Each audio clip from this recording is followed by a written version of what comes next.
So let's go through our functional test in relationship to the left AIC, the PEC, and the patho PEC, just to review. In a left AIC pattern, our patient should not be able to touch the floor. Emily could. That's pathology. Their adduction drop test should be positive on the left. Their pelvic ascension drop test should be positive on the left. On the first visit, to help you guys save time, if you have 30 minutes with your patients and you don't have time to do the pelvic ascension drop test, if your adduction drop test is positive, do you really need to do this test at this point in time? No. Do you really need to do the passive abduction raise test on the right side at this point in time? No, it should be positive. Help save you guys time. These tests are going to mean a lot more to me when the adduction drop test is negative. But typically when you look at a left AIC pattern patient, the pelvic ascension drop test should be positive on the left because their left outlet cannot abduct.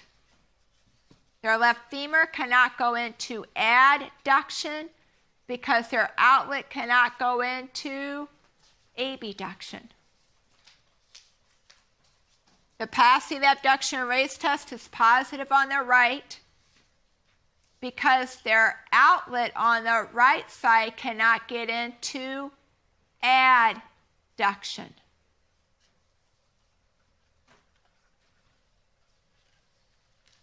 This is abducted. This is adducted.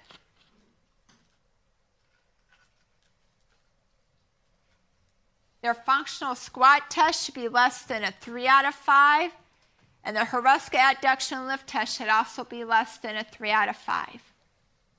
Because if they can get to a 4 out of 5 and they can feel their left adductor, their left glute med, and feel their right glute max, they just have to be able to get upright and feel their left what? Abs. They're in a left AIC pattern, they shouldn't be able to have higher than a 3 out of 5. That wouldn't make sense to me. I would think that they're cheating by extending their back.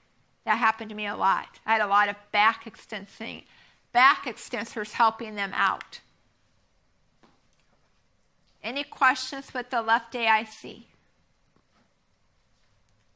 We go to the PEC, the standing reach test should be, they should not be able to touch their toes. Their adduction drop test should be positive bilaterally. If their adduction drop test is positive, we know their pelvic ascension drop test is also going to be positive. But their passive abduction raise test is going to be negative because their outlets on both sides can adduct.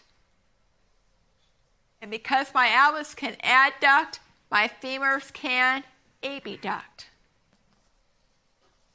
Their functional squat test should be less than a 3 out of 5, and the Hruska adduction lift test should also be less than a 3 out of 5, bilaterally.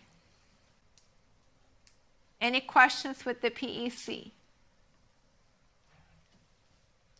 With your patho PEC, these are individuals you're going to think about Stephanie.